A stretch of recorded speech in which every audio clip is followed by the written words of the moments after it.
सोचने से पहले भी कुछ होता है। हम अक्सर ये मान लेते हैं कि समझ विचार से शुरू होती है।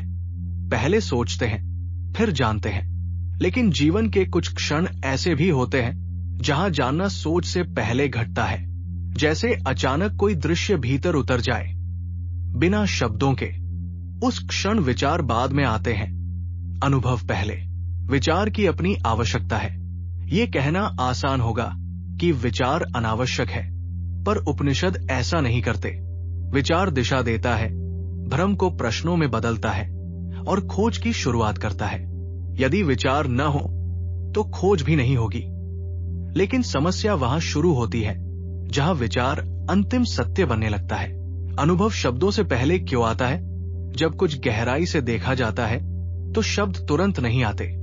पहले एक सीधी सी पहचान होती है, शांत, बिना घोषणा के। फिर मन उसे समझाने की कोशिश करता है, विचारों के माध्यम से। शायद इसलिए उपनिषद बार बार संकेत देते हैं कि जो अंतिम है वो विचार से परे है। मौन की ओर झुकती वही समझ धीरे धीरे स्पष्ट करती है कि अनुभव कई बार शब्दों से स्वतंत्र होता है। विचार अनुभव की छाया भी हो सकता है। कभी कभी लगता है हम सोचकर जानते हैं, लेकिन संभव है हम पहले से देखे हुए को ही सोच के रूप में दोहरा रहे हों।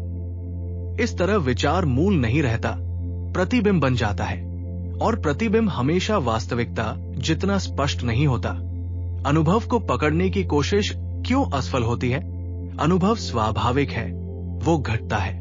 लेकिन जैसे ही हम उसे स्थिर करना चाहते हैं, वो विचार बन जाता है। और विचार समय से बंधा होता है। यही दूरी पैदा होती है, सीधे देखने और उसे समझाने के बीच। ज्ञान किस ओर खड़ा है? यदि विचार सीमित है और अनुभव अस्थिर दिखाई देता है, तो ज्ञान कहाँ है? उपनिषद एक सूक्ष्म बात कहते हैं, ज्ञान न केवल अनुभव है, न केवल विचार। ज्ञान वो स्पष्टता है जहां अनुभव और विचार दोनों अपनी अपनी जगह पर शांत हो जाते हैं। ज्ञान और अज्ञान के भेद को देखते समय ये बात धीरे धीरे खुलती है कि स्पष्टता जोड़ने से नहीं, देखने से आती है। भीतर का परिवर्तन बिना शोर के होता है। जब अनुभव गहरा होता है तो विचार बदलते हैं, लेकिन ये परिवर्तन बहस जैसा नहीं होता, शांत होता है, लगभग अदृश्य, जैसे कोई दिशा धीरे धीरे मुड़ रही हो। क्या अनुभव अंतिम है? यहां भी ठहर कर देखना पड़ता है। अनुभव भी बदलते रहते हैं, तो क्या वही अंतिम है? शायद नहीं। उपनिषद अनुभव के पार उस देखने की बात करते हैं जो बदलता नहीं, जहां से अनुभव भी दिखता है और विचार भी। एक सूक्ष्म सी पहचान। संभव है अनुभव और विचार का संबंध समझने की चीज कम, देखने की चीज अधिक हो। जैसे भीतर कोई शांत स्थान हो जहां दोनों आते जाते रहें, पर वो स्वयं स्थिर रहे।